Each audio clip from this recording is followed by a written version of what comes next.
Hello kitties, Radhe Radhe. Welcome back to the class. I am Kritika और आज हम स्टार्ट कर रहे हैं अपने इंग्लिश ग्रामर की सीरीज़, जिसमें हम सबसे पहले पढ़ेंगे चैप्टर टेंस। ठीक है, टेंस के बारे में समझेंगे कि टेंस होता क्या है। सबको ये बहुत डिफ़िकल्ट टॉपिक लगता है, बट मैं आपको बिल्कुल ईजी तरीके से समझाऊंगी कि आप कभी लाइफ में नहीं भूलेंगे कि टेंस क्या होता है। ठीक है, जैसे मैं पढ़ा रही हूँ बस आपको वैसे पढ़ना है, और गारंटी के साथ आप कभी टेंस नहीं भूलेंगे जैसे मैं आपको पढ़ाने जा रही हूँ। ठीक है, तो सबसे पहले देखते हैं टेंस। टेंस हमें पता है कि काल मतलब समय, या फिर हम बोलते हैं टाइम ऑफ एक्शन का पता चल रहा है ना, एक्शन ऑफ टाइम का पता चल रहा है, जिसमें क्या चीज़ हो रही है, क्या टाइम था, प्रेजेंट का था, पास्ट का था, फ्यूचर का था। तो हम बेसिक अपना नॉर्मल चलते हैं। टेंस के हमें पता है 3 टाइप्स होते हैं, प्रेजेंट, पास्ट एंड फ्यूचर।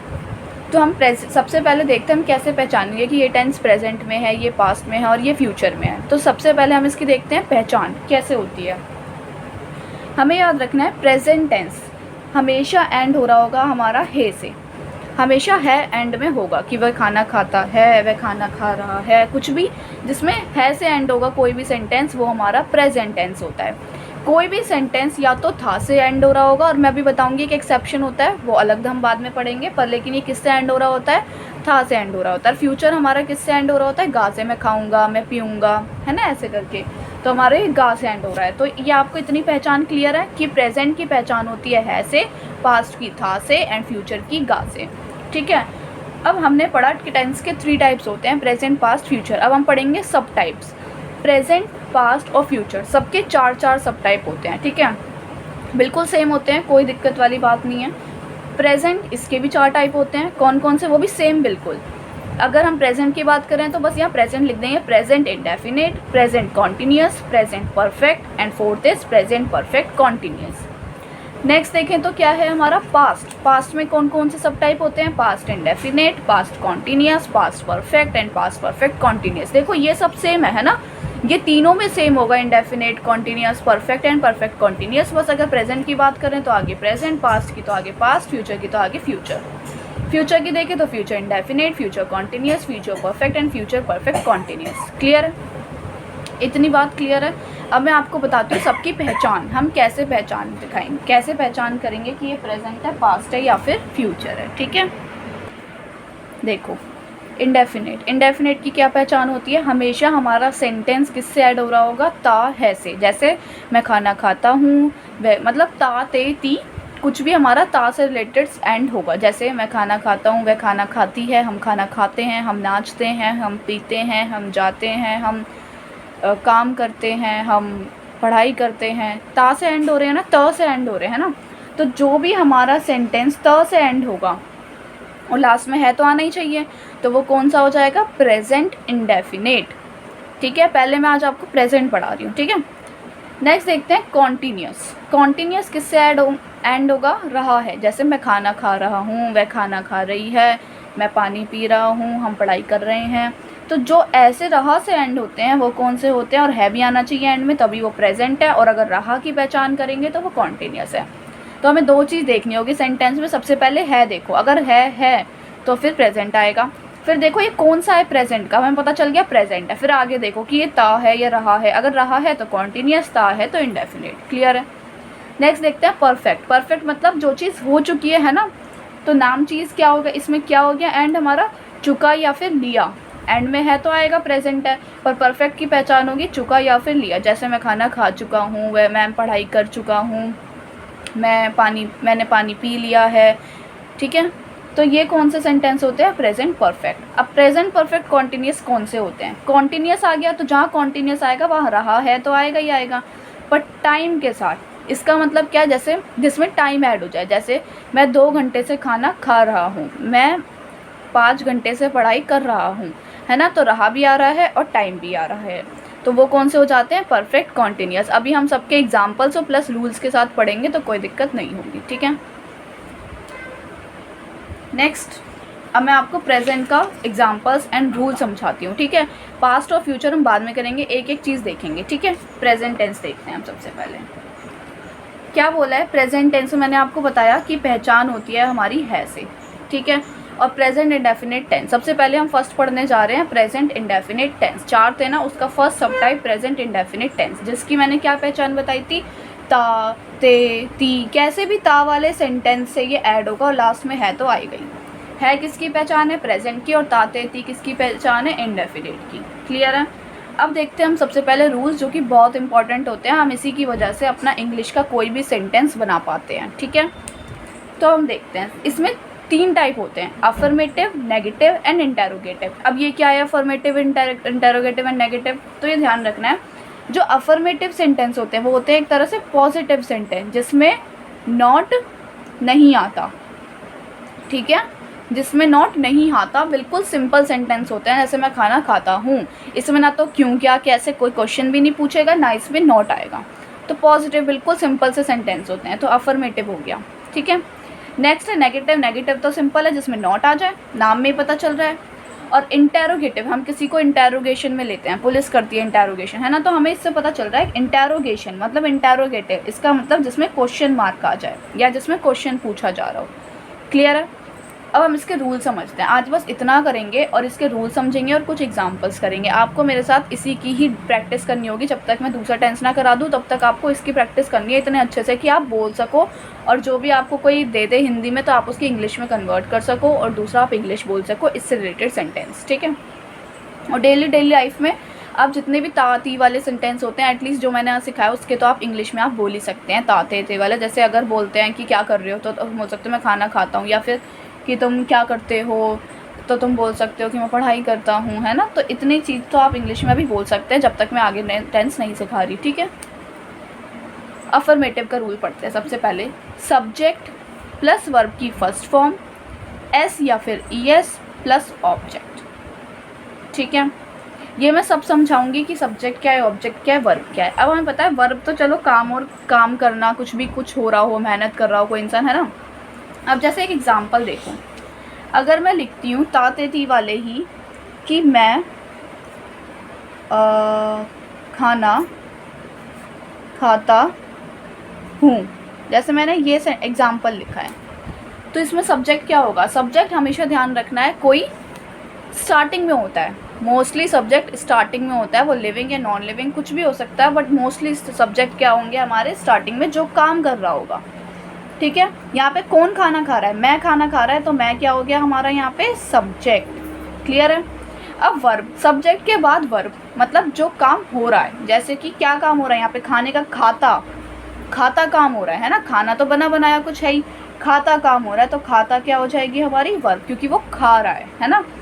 और एस हम वर्ब के अंदर लगाते हैं, जो भी मैं बताऊंगी। ऑब्जेक्ट, ऑब्जेक्ट क्या होता है? मोस्टली लास्ट में लगता है, जैसे कि जो काम रह गया है ना, क्या काम कर रहे हैं हम? खाना खा रहे हैं, तो ये खाना क्या हो गया हमारा? ऑब्जेक्ट हो गया। ठीक है, सब्जेक्ट जो काम कर रहा है, काम करने वाला, है ना, और वर्ब कि काम, यही है वो काम जो हो रहा है, और खाना जो कि वर्ब को बता रहा है कि हमारा ये ऑब्जेक्ट था, हम इसको खा रहे थे, है ना। किसको खा रहे थे? खाने को खा रहे थे। क्लियर है? अब इसकी इंग्लिश बनाते हैं। तो कैसे, जैसे जैसे रूल बोला है वैसे वैसे हम इसकी इंग्लिश बनाएंगे और कुछ अपना दिमाग नहीं लगाएंगे। क्या बोला है? सब्जेक्ट, तो सबसे पहले सब्जेक्ट की इंग्लिश बनाओ। मैं की इंग्लिश क्या होती है? आए। फिर आती है वर्ब, वर्ब की इंग्लिश बनाओ। वर्ब क्या है हमारा यहाँ पे? खाता, और खाता की इंग्लिश क्या होती है? ईट। एस ई एस अभी बताऊंगी कहाँ लगता है और कहाँ नहीं लगता यहाँ पे। ठीक है, ऑब्जेक्ट, ऑब्जेक्ट क्या है हमारा? फूड, खाना की इंग्लिश फूड, तो आई ईट फूड बन गया। बस ये सिंपल सा इंग्लिश में सेंटेंस, इजी। नेक्स्ट देखते हैं। देखो, अगर कहीं नॉट आ गया सेंटेंस में तो हम बस सब्जेक्ट के बाद क्या लगा देंगे? डू या फिर डज। अब मैं वो भी बताऊंगी कि डू कहाँ लगता है एंड डज कहाँ लगता है। ठीक है, और फिर उसके बाद नॉट, वर्ब की फर्स्ट फॉर्म एंड ऑब्जेक्ट। जैसे अगर मैं इसी सेंटेंस में देखूँ तो कैसे बनाएंगे? आई सब्जेक्ट है, डू या डज, आई के साथ डू लगता है, ये बताऊंगी मैं इसका पूरा। नॉट, नॉट लगा दो। वर्ब, वर्ब क्या थी? ईट थी, और ऑब्जेक्ट फूड था, बन गया सेंटेंस। क्लियर है? नेक्स्ट है इंटेरोगेटिव। 2 टाइप से क्वेश्चन पूछे जाते हैं, या तो WH की फैमिली मतलब क्यों, क्या, कैसे, कहाँ, अगर ये वाले सेंटेंस आ जाएं आपके लाइन में, तो जैसे मैं कहाँ जाता हूँ, वो क्या खाता है ना। और अगर ऐसे वाले सेंटेंस होते हैं जिसमें क्यों, क्वेश्चन तो पूछ रहा है बट क्यों, क्या, कैसे हमारा नहीं आता, इसमें क्या आता है? क्वेश्चन जो है बीच में, इसमें जो है क्वेश्चन हमारे बीच में आते हैं। मैं यहाँ पे लिख देती हूँ कि इसमें जो ये WH की फैमिली होती है वो आती है बीच में। ठीक है, और इसमें आती है स्टार्टिंग में। ठीक है, जैसे क्या मैं खाता हूँ,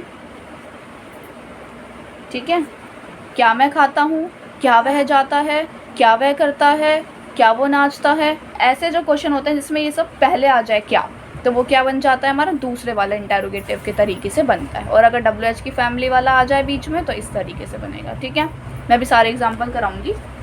ठीक है, क्या रूल है, WH की फैमिली लगानी है, जो भी आया होगा जैसे हु या वो, वट, वेयर, हाउ, ऐसे कुछ भी क्वेश्चन वर्ड्स आते हैं तो वो स्टार्टिंग में, फिर उसके बाद डू या डज। जैसे वट, अगर हम इसमें बोलें वट, डू या डज, आई है तो डू, फिर सब्जेक्ट आए, इसी के अकॉर्डिंग लगाते हैं हम, सब्जेक्ट के अकॉर्डिंग अभी बताऊंगी मैं।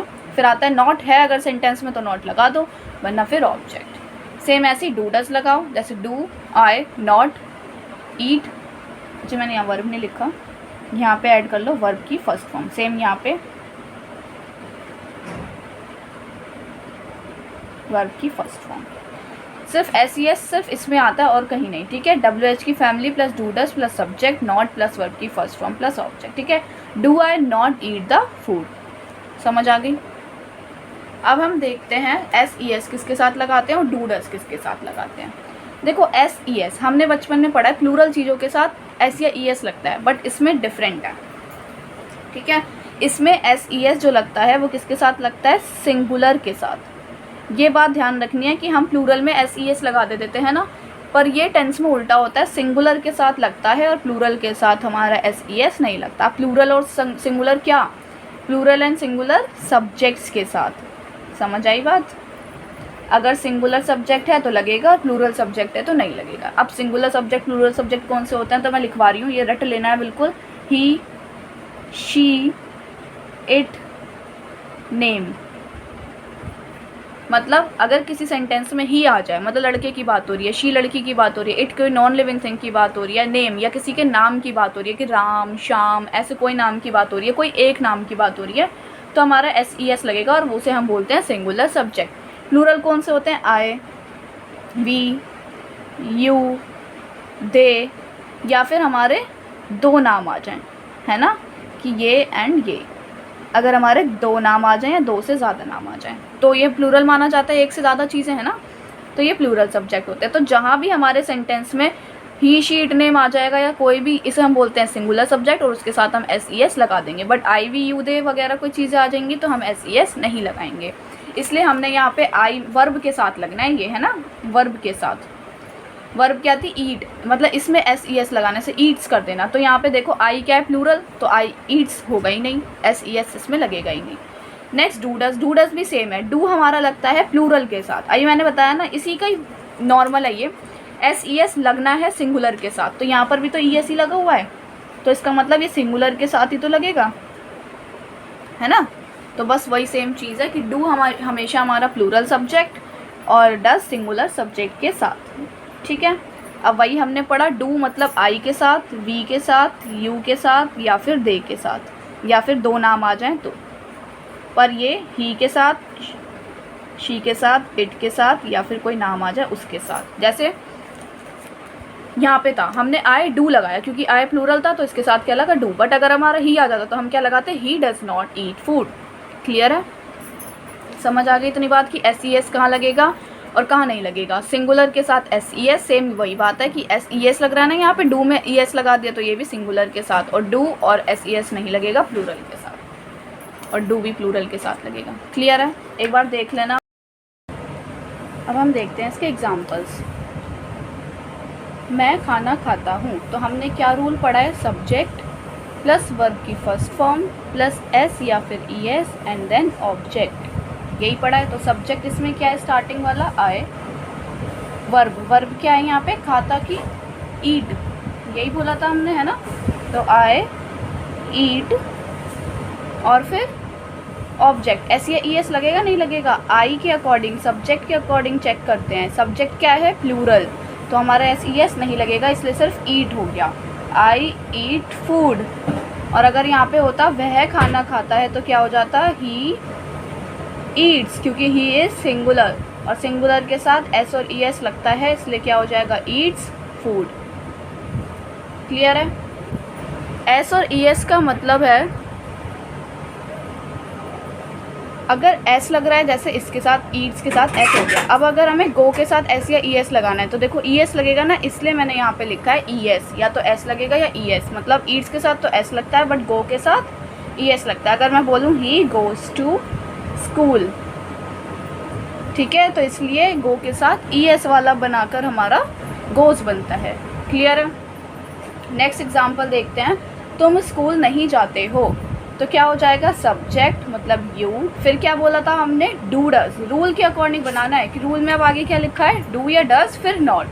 तो हम यहाँ पे क्या लगाएंगे? डू या डज। यू के साथ मैंने क्या बताया? You is plural, you plural है तो यू के साथ क्या आएगा? डू। नॉट, फिर जाते की गो टू, गो के साथ हमेशा to, go to school. Clear है? नेक्स्ट देखते हैं। वह क्या पीता है, मतलब क्या आ गया? WH की फैमिली वाले वर्ड्स बीच में आ गए। बीच में आ गए तो इसका मतलब कौन से वाला रूल से बनेगा हमारा? ये फर्स्ट वाले रूल से बनेगा। मैंने बताया था अगर WH की फैमिली बीच में आ जाए तो हमारा ये वाला रूल बनता है, और अगर स्टार्टिंग में आ जाए तो ये वाला रूल बनता है। तो WH की family beach in the sense कि कहीं भी बीच में है ना, कहीं भी किसी भी स्टार्टिंग में तो नहीं है ना, स्टार्टिंग के बाद में ही आए। तो फिर क्या की इंग्लिश क्या होती है? वट। वट, फिर क्या आएगा? डू या डज। तो वट, अब देखो डू आएगा या डज आएगा कैसे पता चलेगा? सब्जेक्ट से। अब सब्जेक्ट देखो यहाँ पे सिंगुलर है या प्लूरल है? वह क्या पीता है, क्या पता चल रहा है? लड़के की बात हो रही है, पीता है। पीती होती तो लड़की की बात होती, लड़के की बात हो रही, लड़के के लिए हम क्या लगाते हैं? ही, और ही के साथ क्या आता है? डज। अभी हमने पढ़ा कि ही के साथ क्या आता है हमारा? डज। तो इसलिए यहाँ क्या लग जाएगा? बिल्कुल रूल के अकॉर्डिंग चलना है। तो वट, डज, ही और वर्ब ड्रिंक। ऑब्जेक्ट इसमें है ही नहीं। क्लियर है? यहाँ पे एस ई एस नहीं लगाएंगे क्योंकि यहाँ ऑलरेडी डू के साथ ई एस लग गया। ठीक है, फिर नेक्स्ट सिर्फ एस ई एस इसी में ही हमने देखा, इसी में ही लगेगा, है ना। अब ये स्टार्टिंग में आ गया तो अब ये कौन से वाला? दूसरे वाले तरीके से। दूसरा वाला तरीका क्या बोलता है? डू या डज पहले आएगा। अब देखो वह गाना गाती है, इसमें किसकी बात होती है? लड़की की बात हो रही है। लड़की के साथ भी क्या आता है? डज। तो क्या आ जाएगा? डज। फिर क्या आता है? सब्जेक्ट। डज शी सिंग, गाने की, और song, does she sing song. Clear है? अब ये आपका होमवर्क है, आप ये सब अपना बना के देखना। फर्स्ट क्या है? हम टीवी देखते हैं। नेक्स्ट है वे पढ़ाई नहीं करते हैं। नेक्स्ट राम कहाँ जाता है, और उससे नेक्स्ट है क्या मैं सोता हूँ। सारे चारों पे सेंटेंस मैंने आपको होमवर्क में दिया, आप ये एक बार बना के देखना। और अगर कोई डाउट होता है तो मुझे कमेंट सेक्शन में बताना कि मेरे से ये वाला जो भी जिस भी क्वेश्चन में डाउट है वो मुझे आप नंबर लिख के बता देना कमेंट में, मैं आपकी डाउट क्लियर कर दूँगी। आई होप आप सबको क्लियर होगा। मैंने बिल्कुल एग्जाम्पल्स के साथ समझाए हैं। मैं बिल्कुल आपको टेंस ऐसे पढ़ा दूँगी कि आप कभी नहीं भूलोगे। ठीक है, बस आपको क्या करना है, आपको बस होमवर्क में यही है कि सबसे पहले ये रूल याद करने हैं, ये 4 जो है। ठीक है, दूसरा वो ट्राई करके देखने हैं सेंटेंस को इंग्लिश में। मेन चीज़ आपको बस ये रूल याद रहने चाहिए, और ये डू डज किसके साथ लगता है, और एस ई एस किसके साथ लगता है, और सिंगुलर सब्जेक्ट कौन से होते हैं, प्लूरल सब्जेक्ट कौन से होते हैं। मेन चीज़ बस यही है आपकी, और बाकी ये रूल याद है तो टेंस अपने आप बन जाएंगे आपके। क्लियर है? ये सारा आप एक बार रिवाइज़ करना। कोई डाउट होता है तो मुझे कमेंट सेक्शन में बताना, मैं फिर से एक्सप्लेन कर दूँगी। अब हम नेक्स्ट क्लास में करेंगे प्रेजेंट कॉन्टीन्यूअस। ये कौन सा था? Present indefinite. अब हम करेंगे प्रेजेंट कॉन्टीन्यूअस नेक्स्ट क्लास में। ठीक है, तो मैंने ग्रामर की सीरीज़ शुरू करी है। अगर आपको पसंद आई हो तो प्लीज़ लाइक कीजिएगा, कमेंट कीजिएगा, सब्सक्राइब कीजिएगा, अपने क्लासमेट्स के साथ शेयर कीजिएगा। और एक और चीज़ कि अगर आपको ये लगता है कोई भी डाउट कि क्या को क्या कहते हैं, कहाँ को इंग्लिश में क्या कहते हैं, क्यों को क्या कहते हैं, कैसे को क्या कहते हैं, तो मैं आपको ये नेक्स्ट क्लास में सारी इंग्लिश उसकी लिखवा दूँगी। ठीक है, कि क्या की इंग्लिश क्या होती है, क्यों की इंग्लिश क्या होती है। ठीक है, और एक बार आप मुझे कमेंट सेक्शन में बता देना कि आपको ये सब ऑलरेडी पता है तो मैं नहीं करवाऊँगी, और अगर आपको चाहिए कि मैं करवा दूँ उन सब की इंग्लिश बता दूँ तो मैं नेक्स्ट क्लास में करवा दूँगी। ठीक है, तो मिलते हैं नेक्स्ट वीडियो में। आई होप आप सबको क्लियर होगा। राधे राधे।